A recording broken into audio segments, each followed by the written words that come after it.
রাবিয়া বসরি রহমতুল্লাহর জীবনী। কল্পনা করুন, দূর অতীতে এক প্রান্তরে, যেখানে দুনিয়ার সুখ, সম্পদ, সম্মান কিছুই ছিল না, ছিল শুধু এক নিঃস্ব হৃদয়, যে হারিয়ে গিয়েছিল দুনিয়ার সব কিছুর মোহ ছেড়ে।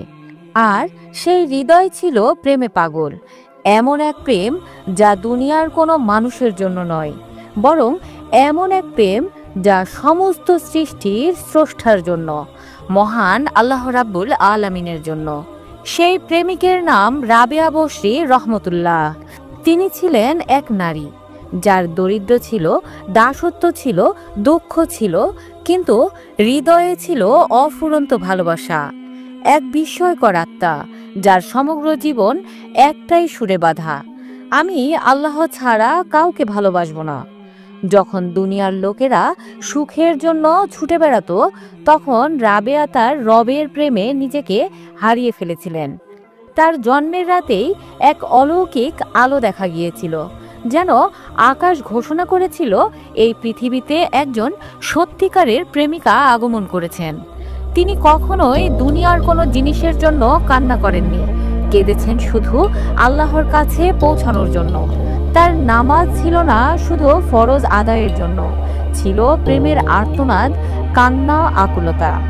একদিন তিনি দাসী ছিলেন, মাটিতে গড়াগড়ি খাচ্ছিলেন আর বলছিলেন, হে আল্লাহ, দুনিয়া আমাকে ধ্বংস করতে চায়, কিন্তু আমার প্রেম তো তোমার জন্য, আমি তো তোমারই। আজ আমরা সেই রাবেয়ার গল্প শুনব, একজন নারীর, যিনি প্রেমিকের প্রতিটি শর্ত পূরণ করেছিলেন। আসুন হারিয়ে যায় রাবেয়া বসরির প্রেমের সেই অবিনশ্বর সমুদ্রে, যেখানে দুনিয়ার কোনো কিছুই দাম রাখেনি, যেখানে শুধু ছিল একান্ত ভালোবাসা, আল্লাহর জন্য ভালোবাসা। অনেক বছর আগের কথা, ইরাকের ঐতিহাসিক শহর বসরার এক গরিব কিন্তু ধার্মিক পরিবারে জন্ম নিলেন এক শিশু, যার নাম রাখা হলো রাবেয়া। পরিবারের চতুর্থ কন্যা তিনি, আর তাই তার নামের অর্থ বিশেষ, রাবেয়া অর্থাৎ চতুর্থ। কিন্তু এই জন্ম ছিল শুধু আরেকটি শিশুর জন্ম নয়, বরং এক আধ্যাত্মিক বিপ্লবের সূচনা। বলা হয়, রাবেয়া রহমতুল্লাহ এর জন্মরাত ছিল অদ্ভুতভাবে রহস্যময়। সেই রাতে তাদের ঘরে কোনো প্রদীপ ছিল না, কোনো আলো ছিল না, পিতামাতা নিঃস্ব, এমনকি নবজাতক শিশুর জন্য এক ফোঁটা তেল জ্বালানোর সামর্থ্যও ছিল না। কিন্তু সেই রাতে আল্লাহর রহমতে এক অদৃশ্য নূর, এক অদেখা আলোতে ভরে উঠেছিল তার ছোট্ট কুঠির। যেন আসমান ঘোষণা করেছিল, এই মাটির বুকে একজন প্রেমিকের জন্ম হলো। ছোটবেলা থেকে রাবেয়া বসরির মধ্যে দেখা গিয়েছিল ব্যতিক্রম গুণাবলী।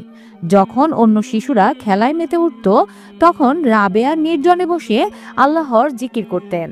তার চোখে ছিল গভীরতা, তার কথায় ছিল এক অদ্ভুত সৌন্দর্য, আর তার আচরণে ছিল বিনয়ী ও পরিপূর্ণতা।